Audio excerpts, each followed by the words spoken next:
In the early 19th century, free maternity clinics were opened across Europe with the objective of reducing child mortality and death during labor.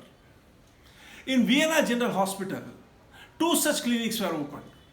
One of them was manned by doctors and the other by midwives. In the clinic manned by midwives, the mortality rate was around 4%. But what was surprising is that in the clinic manned by doctors, it was nearly double that amount. Something was really amiss. A junior resident of that hospital, Dr. Ignaz Semmelweis, studied both the clinics and found that the doctors were studying anatomy by dissecting the decaying cadavers and were coming directly and conducting the procedures. He suggested that possibly something was being carried by them on their hand when they were coming for delivery. He suggested hand washing and washing the instruments with antiseptic before carrying out the procedures. When this was implemented, there was a drastic reduction in the infection rate and a significant drop in the mortality. It was a very pleasant finding. The doctors of Vienna General Hospital started spreading this message all across to their colleagues. Dr. Semmelweis thought that the findings are so obvious that they do not require any documentation. So he did not publish any paper on it till 1858. And it was only in 1861 that he published the first book on it.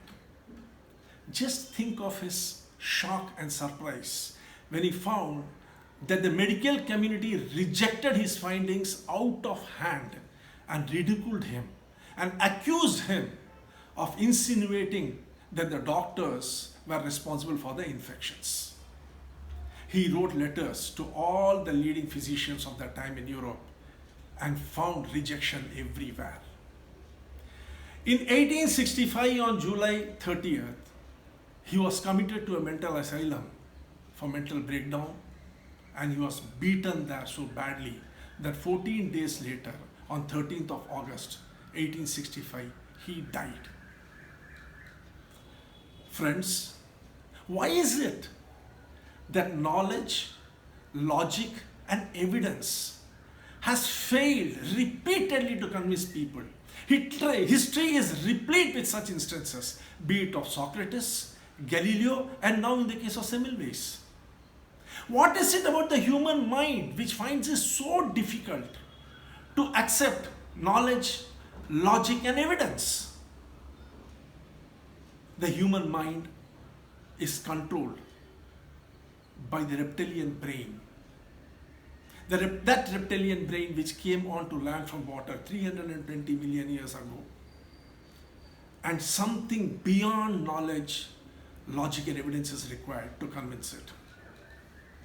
My video series, Who Are You Talking To?, is all about convincing the reptilian brain to follow us. I have already posted a couple of videos on this. Please go and watch it in my channel. Subscribe to the channel so that when my next video is posted, you will be intimated about it and you will know that you can now see this rest of the series. Friends, convincing the reptilian brain is very, very, very important. You'll be surprised to know that it was 75 more years before scrubbing became mandatory before any surgical procedure. How many millions of lives could have been saved if Dr. Ignaz Semmelweis knew how to convince the reptilian brain? If he had only asked once, who is he talking to?